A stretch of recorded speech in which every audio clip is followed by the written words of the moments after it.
Ok, agora vamos conversar um pouco sobre o nosso cérebro em ameaça. Quando uma ameaça surge, né, repentinamente, o que acontece no nosso cérebro e também o que fazer quando isso acontece.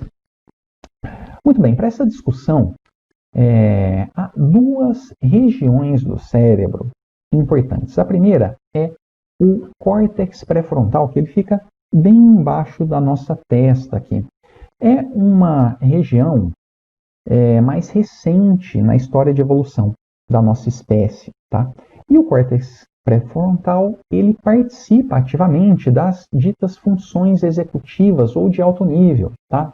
Entre elas, concentração, memória e planejamento, controle de impulsos, tá? É basicamente a região do cérebro que nos diferencia dos outros animais. E tem uma segunda região do cérebro, mais primitiva na nossa história de evolução, que é o sistema límbico, fortemente ativado durante emoções intensas. Tá? Ele participa da regulação emocional. Então, controle durante choques emocionais, né, ele recebe força de ativação. Em inglês, se fala dos 3 Fs, né? Fight, Fly and Freeze.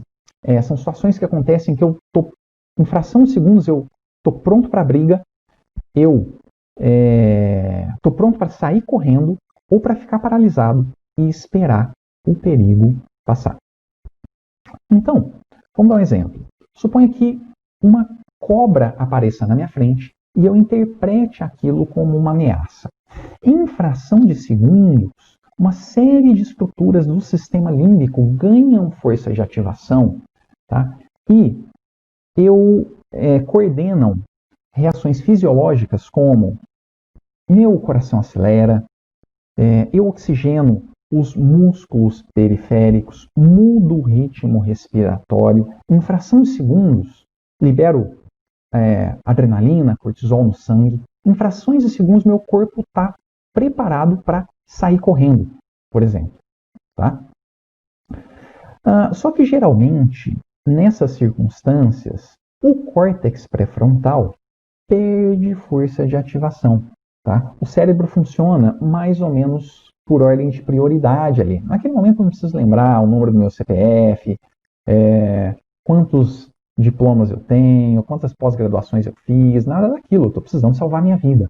Tá? Isso tem mais prioridade naquele momento. Só que quando o córtex pré-frontal perde força de ativação, nós perdemos capacidade de planejamento. Tá? Então, por exemplo, a cobra aparece na minha frente, ao invés de sair correndo da cobra pela calçada, eu saio correndo da cobra e me meto no meio de uma avenida movimentada, por exemplo. Né? Então, eu troco um perigo pelo outro. Por quê? Porque eu não raciocinei muito bem. Tá? Eu reagi impulsivamente naquele momento. E além desse problema de, às vezes, reagir impulsivamente de uma maneira pouco estratégica, isso aqui tem um segundo efeito colateral, que é: nosso cérebro não separa bem a ameaça física de ameaça psicológica. Em circunstâncias onde a gente se sente muito ameaçado, tende a dar aquele branco. Eu, enquanto professor de matemática e física, vi isso muitas e muitas vezes dentro de sala de aula. O branco na hora da prova de matemática. O estudante se preparou, fez tudo quanto é exercício, copiou matéria da aula, tudo certinho.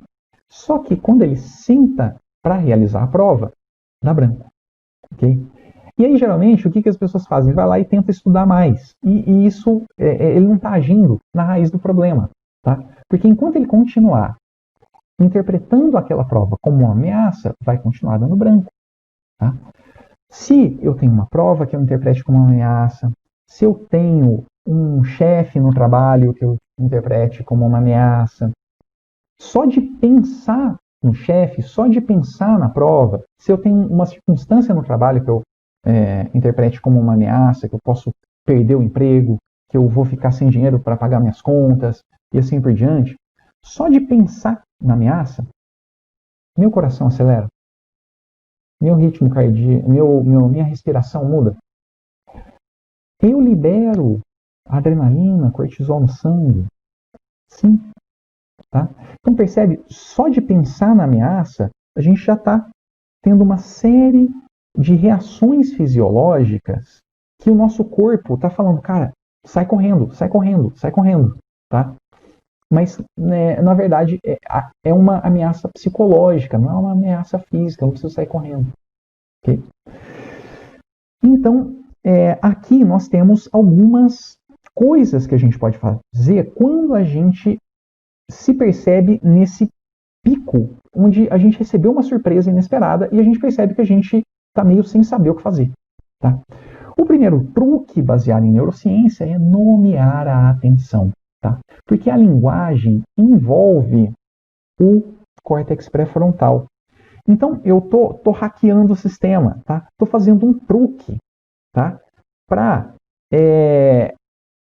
forçar que o meu córtex pré-frontal funcione. Então, naquele momento, tenta nomear a atenção, a emoção que você está sentindo. Nossa, eu estou ansioso, eu estou com raiva, eu estou com medo. O que é isso? Nomeie a atenção. Um primeiro truque.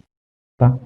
Segundo truque, respire conscientemente pelo menos uma vez antes de agir. Tá? Leva a atenção para a sensação física da respiração, especialmente na barriga ou no tórax. Tá? A gente vive muito aqui em cima. Eu penso aqui, eu enxergo aqui, eu escuto aqui, eu sinto cheiro, sabor aqui. A gente está muito na cabeça e às vezes a gente precisa distribuir essa consciência. Tá? Leva a consciência lá para a sensação física da respiração na barriga e dá uma ou duas respiradas. Tá? Entre outras coisas, o que eu estou fazendo aqui? Eu estou dando um espaço entre o estímulo e a resposta, que é justamente onde mora a nossa liberdade. Tá? É aqui que eu escolho. Eu recebi um estímulo e eu escolho o que eu vou fazer na sequência.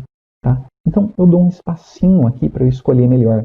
Dá tempo do cérebro sair ou diminuir esse gatilho de reação aqui. Tá? E se a gente treinou antes a prestar atenção na nossa respiração, a gente tem mais chances de conseguir se lembrar e também de conseguir fazer isso na hora. Tá? Então, acompanhar a respiração ao longo do dia é uma estratégia interessante, tá? Para prestar mais atenção no momento presente, ficar menos distraído, e isso também nos favorece esse movimento interno aqui quando o bicho pegar, quando o tempo fechar.